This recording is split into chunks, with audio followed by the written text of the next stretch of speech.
Shelley is finally out. Joining us now is one of Shelley's fellow journalists who's been in contact with officials during this whole process. Kiran Nazish is the founding director of the Coalition for Women in Journalism. Thank you so much for coming on. Congratulations. What can you tell us about the latest on Shelley's condition and Shelley's release?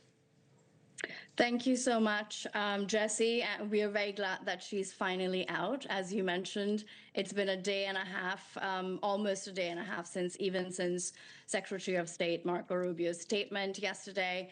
Of course, the negotiations had been going on and arrangements for her release had been going on, but had taken longer. So she's finally out.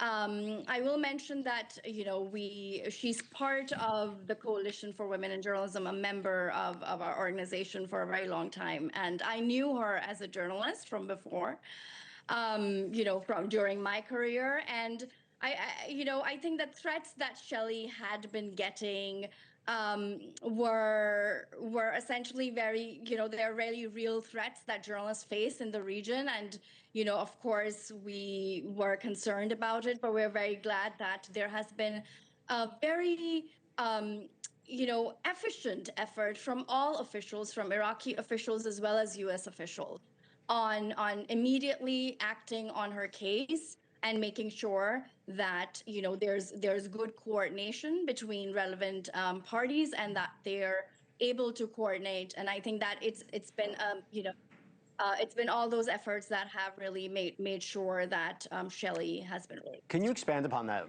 You were in contact with officials during these negotiations. What did it take for her to be released?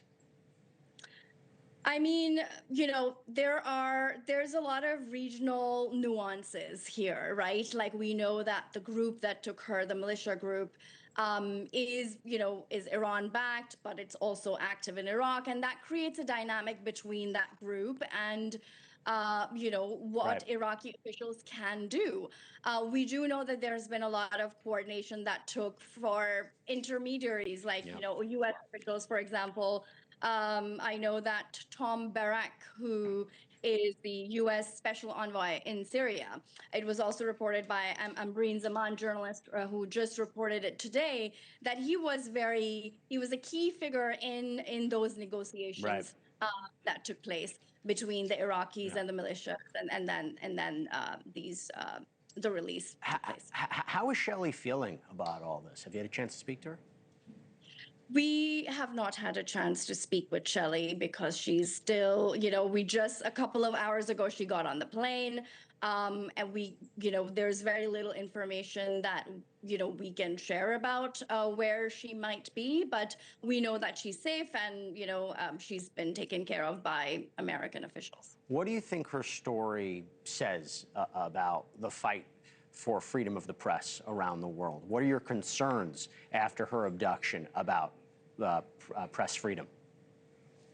I think that, as you know, especially in conflict zones, it's getting more and more difficult for journalists to get access. This is not just the Middle East, it's very difficult to get in the Middle East.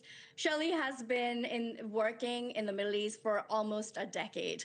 And, when she does get threats, she doesn't take it lightly, the information she's getting from her surroundings. So even for her to get into this kind of scenario really sort of shows the dangers that journalists face in the region.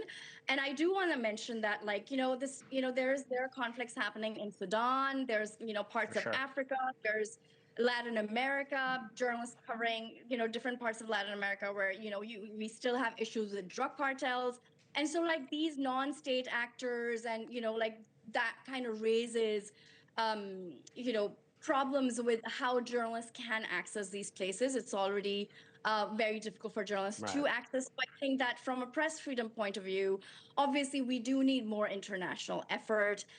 It also obviously breaks international law to put a journalist in that situation. So we really think that there should be more international attention on how journalists.